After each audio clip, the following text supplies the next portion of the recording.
Continuando o capítulo 28 do livro Nos Domínios da Mediunidade, que está falando sobre efeitos físicos, nós estávamos dizendo que Aulus nos explicou que temos um material leve plástico de que necessitamos para a materialização. Podemos dividi-los em 3 elementos essenciais em nossas rápidas noções de serviço. E aí ele diz, fluido A, representando as forças superiores e sutis da nossa esfera, quer dizer, da esfera dos desencarnados. Fluido B, definindo os recursos do médium e dos companheiros que assistem, e o fluido C, constituindo energias tomadas à natureza terrestre. Os fluidos A podem ser mais ou menos puros e os fluidos C podem ser os mais dóceis. No entanto, os fluidos B, nascidos da atuação dos companheiros encarnados e muito notadamente do médium, são capazes de estragar nossos mais nobres projetos. Nos círculos, aliás raríssimos, em que os elementos A encontram segura colaboração das energias B, a materialização de ordem elevada assume os mais altos característicos, aproximando pela sublimidade dos fenômenos. Mas onde predominam os elementos B, nosso auxílio dos fluidos do tipo A, né? É consideravelmente reduzido, porque nossas maiores possibilidades passam a ser canalizadas na dependência das forças inferiores do nosso plano, que afinadas aos potenciais dos irmãos encarnados, podem dominar os seus recursos, invadindo o seu campo de ação e inclinando suas experiências psíquicas no rumo de lastimáveis desastres. Ou seja, nessas reuniões é preciso muita seriedade, porque se os elementos tipo A e tipo C são os mais elevados, que são os da natureza e os do plano superior, o grande problema são os fluidos do tipo B, ou seja, os do médium, que vem com as emanações de pensamentos ruins, de sentimentos ruins, de toxinas como bebida, fumo, droga, comida, sensações de emoções impuras, etc, etc. As elucidações não poderiam ser mais claras. Dispunhamos-nos a prosseguir no entendimento, mas Garcês, um dos técnicos espirituais do serviço, veio até nós pedindo o auxílio magnético de Aulus. O campo fluídico da sala, lá onde estavam os 14, lembra que eles estavam lá no quarto com o médium que estava cedendo o ectoplasma, se fez demasiadamente espesso. Os pequenos jatos de força ectoplásmica, arremessados até lá em caráter experimental, voltavam ao gabinete, revelando forte teor de toxinas de variada classificação. As 14 pessoas reunidas no recinto eram 14 caprichos diferentes. Não havia ali ninguém com bastante compreensão do esforço que se pedia do mundo espiritual a cada companheiro. Ao invés de ajudar um instrumento mediúnico, pesava sobre ele com exigências incomuns. Em razão disso, o médium não contava com suficiente tranquilidade. Parecia um animal raro, acicatado, quer dizer, cutucado por múltiplos aguilhões, múltiplos espinhos, tais os pensamentos descabidos de que se via objeto. Então, não atingiremos a materialização de ordem superior, falou o assistente algo preocupado. De modo algum, informou Garcês com desapontamento. Teremos apenas o médium desdobrado incorporando a nossa enfermeira para socorro às irmãs doentes. Lembra, tinha duas que deveriam ser socorridas porque estavam doentes. Nada mais. Não dispomos do auxílio preciso. Ou seja, os problemas do fluido B, que deveria estar mais elevado e não estava. Por isso ele pedia ajuda de Aulus para poder, pelo menos, atender aos doentes. Aulus atendeu à solicitação que lhe era dirigida e auxiliou magneticamente a transferência de certo coeficiente de energias do corpo físico ao corpo perispiritual do médium, que se mostrou vivamente reanimado. O veículo de matéria densa no leito desceu à mais profunda prostração, mas o médium, em seu perispírito, demonstrava maior vitalidade e maior lucidez. Amigos espirituais o envolveram em extenso roupão ectoplásmico e a enfermeira se uniu a ele, comandando seus movimentos. Esse roupão ectoplásmico é o que as pessoas vão ver na hora da materialização. O médium, apesar de ausente do corpo físico, se achava controlado pela benfeitora, como se fosse um médium psicofônico, diferenciado apenas pela roupagem singular, estruturada com apetrechos ectoplásmicos imprescindíveis à permanência dele no recinto, onde explodiam pensamentos perturbados e inquietantes. Vendo o perispírito do médium caminhar inseguro, abraçado pela enfermeira que o movimentava para o serviço assistencial, Hilário, ciciante, quer dizer, sussurrando, falou para o nosso orientador: o médium está consciente durante o fenômeno? Fora do corpo, sim, mas possivelmente não guardará qualquer lembrança logo que regresse ao campo físico. Meu colega ainda aventurou: vemo-lo avançar com roupas materializadas pelo ectoplasma e sob a orientação da enfermeira amiga. Entretanto, caso alimente nessas condições qualquer desejo menos digno, pode interferir no trabalho, prejudicando-o? E Aulus respondeu: perfeitamente. Ele está sob controle, mas controle não significa anulação. Qualquer impulso infeliz do nosso companheiro correrá por conta do serviço. Daí a inconveniência das atividades dessa espécie, sem alto objetivo moral. O médium das curas, envolvido pelas entidade generosa, alcançou o estreito aposento, exibindo a roupagem delicada, semelhante a uma túnica de luar, emitindo luz prateada. No entanto, à medida que varava a atmosfera reinante do recinto, a claridade esmaecia, ou seja, diminuía, chegando a apagar-se quase de todo.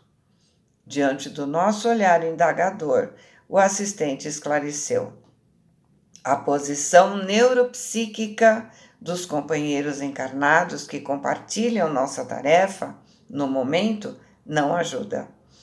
Absorvem nossos recursos sem retribuição que nos indenize, de alguma forma, a despesa de fluidos laboriosamente trabalhados. Por isso que a luz brilhante, né, ao entrar na sala e não encontrar vibração necessária, vai se apagando. A convite do orientador, penetramos a sala. Lembra? André, Hilário e Aulos estavam onde o médium estava e não na sala. Efetivamente, escuras emissões mentais esguinchavam contínuas, entrechocando-se de maneira lamentável. Os amigos, ainda na carne, mais pareciam crianças inconscientes. Pensavam em termos indesejáveis, expressando pedidos absurdos, no aparente silêncio a que se acomodavam irrequietos. O silêncio não é apenas verbal, né, gente? Não adianta silenciar a boca e não silenciar o pensamento, principalmente pensamentos indesejáveis, como ele disse, pensamentos egoístas, tipo eu quero, eu preciso, eu gostaria, exigem a presença de afeições desencarnadas, sem pensarem da oportunidade e do merecimento imprescindíveis. Criticavam essa ou aquela particularidade do fenômeno ou prendiam a imaginação a problemas aviltantes, desprezíveis, sem grande valor, da experiência vulgar, da experiência comum.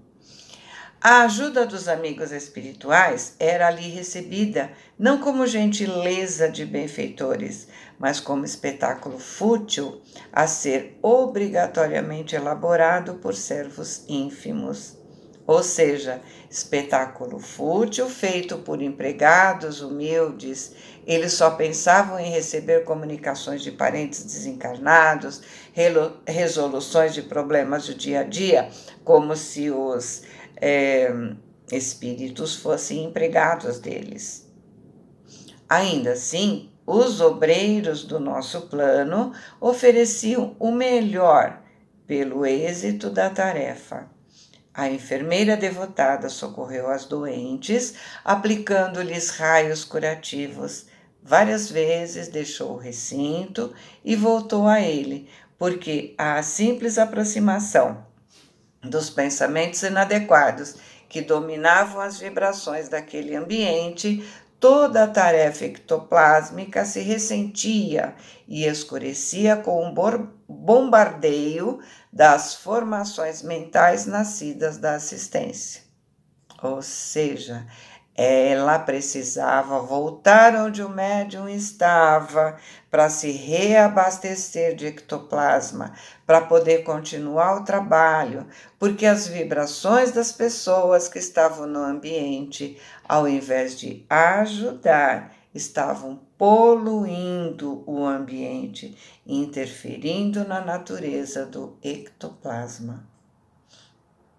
Terminado o trabalho medicamentoso, um risonho companheiro de nossa esfera pegou pequena porção de força materializante do médium sobre as mãos e se afastou para trazer daí a instantes algumas flores que foram distribuídas com os irmãos encarnados no intuito de sossegar sua mente excitada. Acalmando nossa curiosidade, Aulos esclareceu. É o transporte comum, realizado com reduzida cooperação das energias do médium. Nosso amigo, e designou com a mão o emissário das flores, apenas tomou diminuta quantidade de força ectoplásmica, formando somente pequenas cristalizações superficiais do polegar e do indicador em ambas as mãos, a fim de colher as flores e trazê-las até nós. Então, ele só precisou um pouquinho de força nos dedos para cortar o talo da flor e trazer. E Hilário disse: é importante observar a facilidade com que a energia ectoplásmica atravessa a matéria densa, porque o nosso companheiro, usando-as nos dedos, não encontrou qualquer obstáculo na transposição da parede. E o instrutor comentou: sim, O elemento sob nossa vista é extremamente sutil e, aderindo ao nosso modo de ser, adquire renovada feição dinâmica. E se fosse o médium o objeto do transporte? Transpassaria a barreira das mesmas circunstâncias?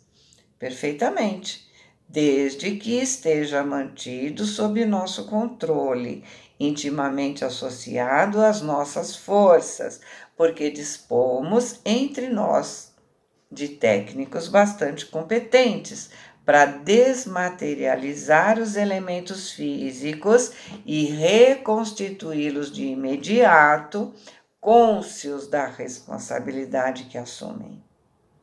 E sorrindo, você não pode esquecer que as flores transpuseram a parede de alvenaria, penetrando aqui com semelhante auxílio. De idêntica maneira, caso encontrássemos utilidade num lance dessa natureza, o instrumento, ou seja, o corpo do médium, que nos serve de base ao trabalho, poderia ser removido para o exterior com a mesma facilidade. As cidadelas atômicas em qualquer construção da forma física não são fortalezas maciças como acontece em nossa própria esfera de ação. O espaço persiste em todas as formações e, através dele, os elementos se interpenetram. Chegará o dia em que a ciência dos homens poderá reintegrar as unidades e as constituições atômicas com a segurança dentro do qual vai aprendendo a desintegrá-las.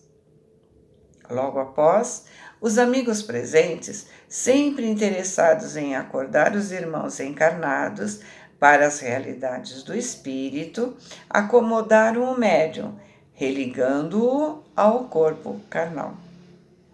O rapaz esfregou o olho estremunhado, ou seja, voltando a si, meio sonolento. Contudo, sob a ação de passes calmantes, voltou novamente à hipnose profunda. Forças ectoplásmicas recomeçaram a surgir das narinas, dos ouvidos, revitalizadas e abundantes. Alguns companheiros passaram a compartimento vizinho, seguidos por nós. Nesse aposento, sob pequeno fogão elétrico, grande balde de parafina fervente requisitava nossa atenção. Um amigo, de semblante simpático, cobriu a mão com a pasta dúctil, maleável, que emanava fortemente do médium e materializou-a com perfeição, mergulhando logo após na parafina superaquecida, deixando aos componentes da reunião o primoroso molde como lembrança. Uma jovem que nos saudou cordial também trabalhou o ectoplasma, modelando 3 flores que, depois de submersas no vaso, ficaram em mesa próxima para os assistentes, como uma doce recordação daquela noite de tolerância e carinho. Afeiçoados da casa, trouxeram do exterior diversas conchas marinhas em que se viam delicados perfumes que se volatizaram, ou seja, espalharam no recinto em vagas deliciosas. Reparando que os tarefeiros espirituais submetiam o instrumento medianímico a complicadas operações magnéticas, através das quais a substância materializante era restituída ao corpo físico inteiramente purificada, crivamos um instrutor de questões e perguntas. Realmente, todas as pessoas na Terra possuíam consigo a energia que examinávamos. Seria lícito esperar no futuro mais amplas manifestações dela? Essa força era invariavelmente influenciável ou, em alguma circunstância, conseguia se organizar por si? Aulus deixou aos demais obreiros as medidas referentes à fase terminal dos trabalhos e respondeu essas perguntas.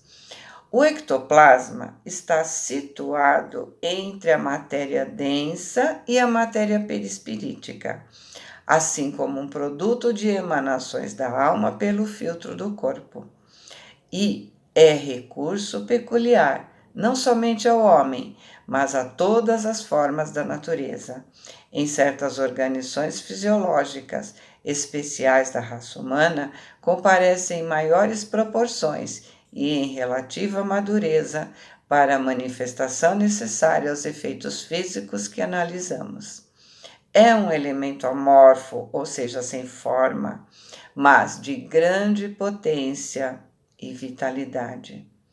Pode ser comparado à genuína massa protoplásmica, sendo extremamente sensível, animado de princípios criativos que funcionam como condutores de eletricidade e magnetismo, mas que se subordinam invariavelmente ao pensamento e à vontade do médium, que os exterioriza, ou dos espíritos desencarnados ou não, que sintonizam com a mente mediúnica, envolvendo o seu modo de ser, infinitamente plástico, da forma parcial ou total, às entidades que se fazem visíveis aos olhos dos companheiros terrestres ou diante da objetiva fotográfica,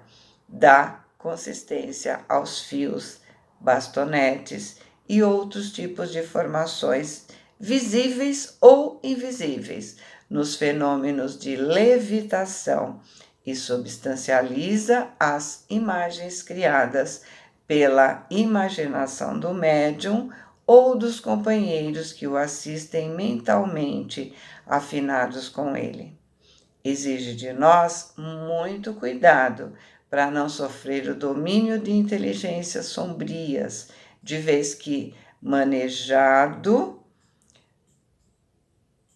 por entidades ainda cativas de paixões deprimentes, poderia gerar clamorosas perturbações.